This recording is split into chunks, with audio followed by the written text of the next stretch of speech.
quickly and accurately. What good is it?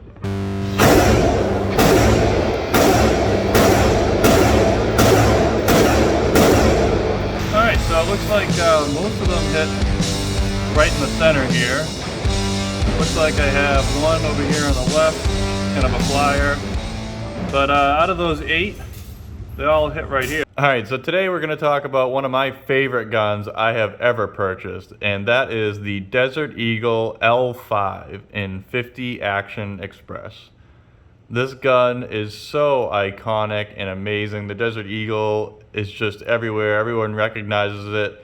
And when I learned about the L5 version, I just had to have it. It's just such a cool concept. So the L5 signifies that it's the light version with a 5-inch barrel. Typically, the Desert Eagle's configuration consists of a 6-inch barrel and a full steel frame. It's a very big, heavy gun, and they just made it as light as possible for this L5 variant. So we have the 5-inch barrel. You can see lightning cuts all over the barrel and the slide. This isn't even an optic cut. This is just to make the gun lighter.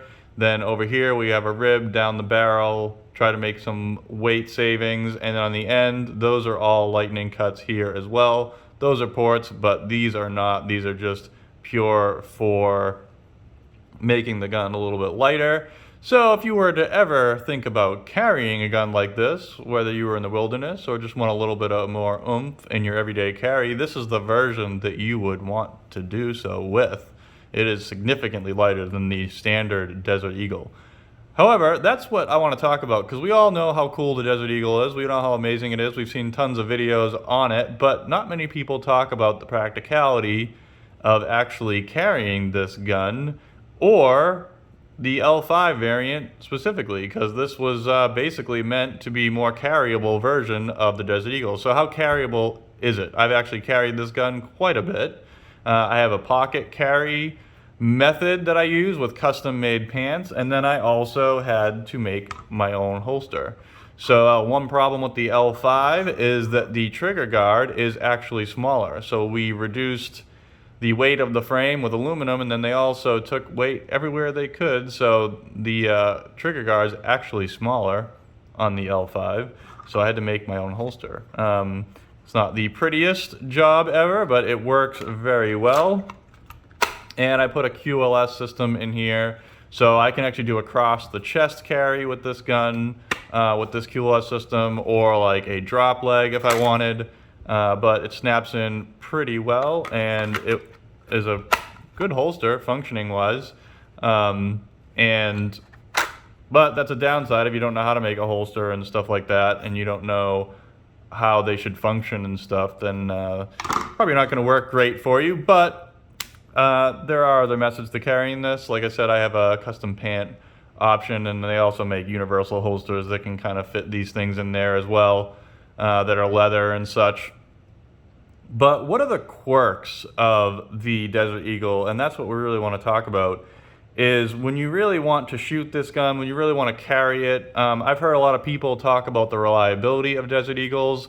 This is the 3rd Desert Eagle I have owned, and through this particular gun I have around 300 rounds, which is a lot when it comes to 50 Action Express.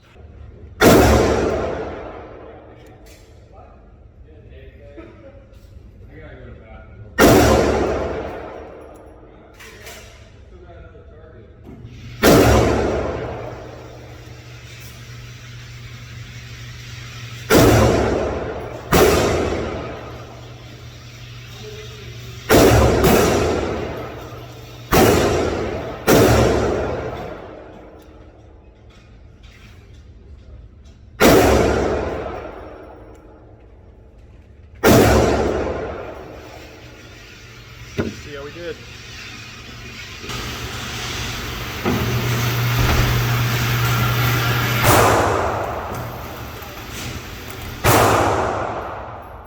Alright, so I got a pretty good one here.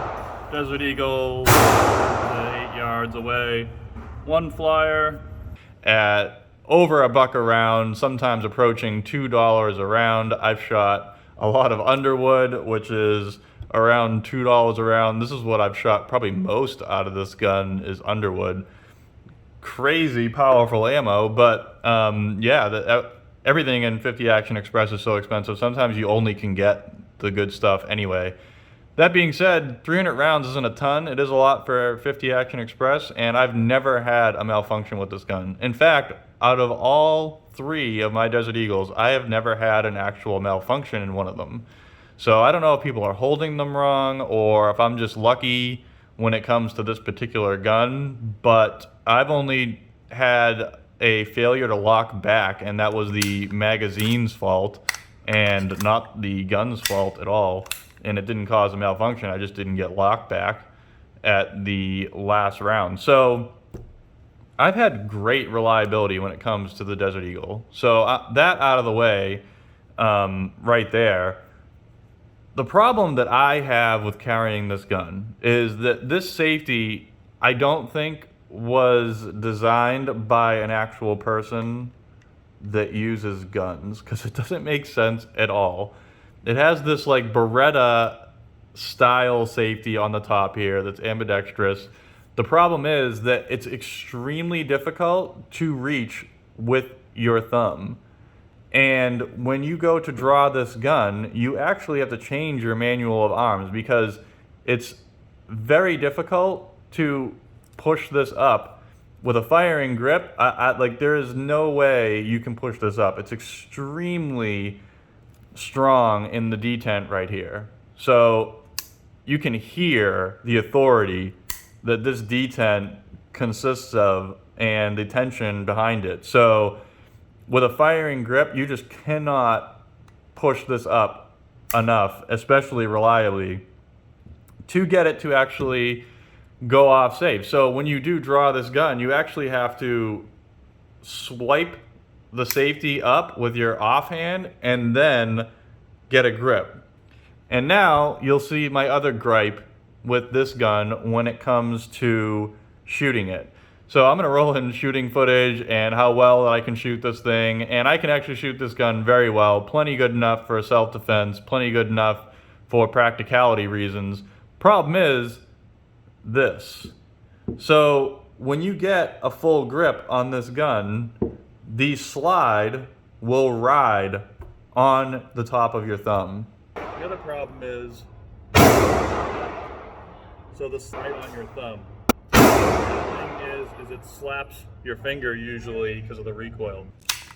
This is very painful because these serrations grate the top of your thumb right here. And I'll roll in some footage of me just bleeding, because if you get a proper shooting grip to really control the recoil of this gun, you're gonna see that my thumb is just right behind the slide. The slide bite is unreal on the Desert Eagle. This does absolutely nothing. So whenever you shoot this gun, you have to intentionally grab it low like this. And that just defeats all of your recoil mitigation abilities and makes it harder to shoot this gun fast. But the problem is it makes it painful to shoot the gun. And between that and the safety, these two issues are very easily remedied if they actually wanted to update the Desert Eagle. All they would have to do was add an actual frame safety. Just let us swipe it down with our thumb. The problem is with this safety is you can swipe it down and put it on easily with your firing grip. You just can't put it off with your firing grip.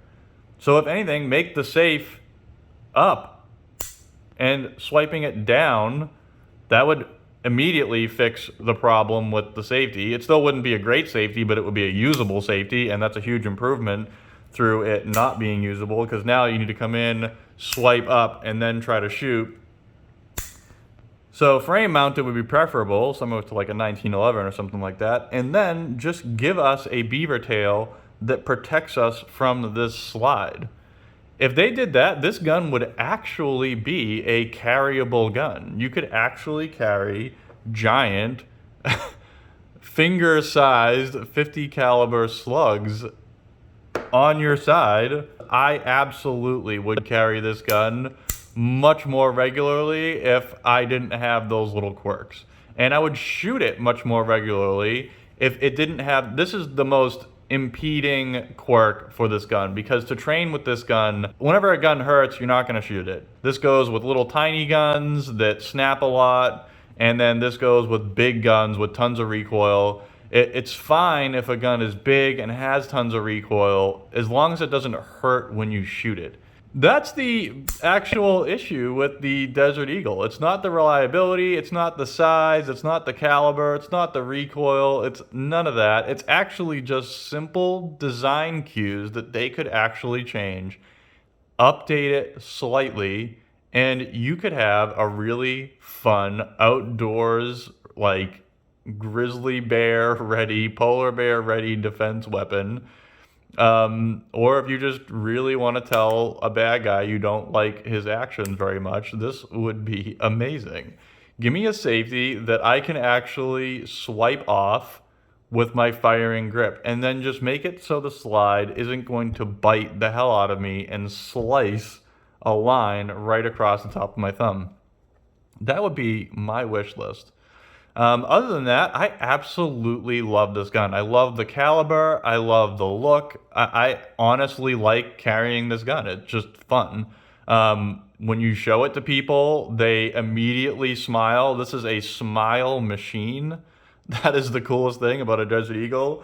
You whip this out, you take out your 7-round magazine full of these things, 7 + 1, 8 rounds of this thing, and it's just a smile machine when people shoot it, when people are around it, when you show people.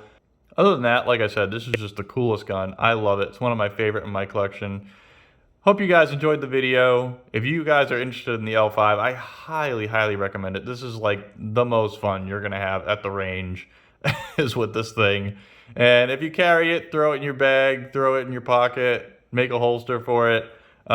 It's gonna work. You're just gonna have to practice swiping with the offhand until they decide to fix the safety issue. Make sure you have a low grip because this thing will rip you up. All right, catch you later, guys.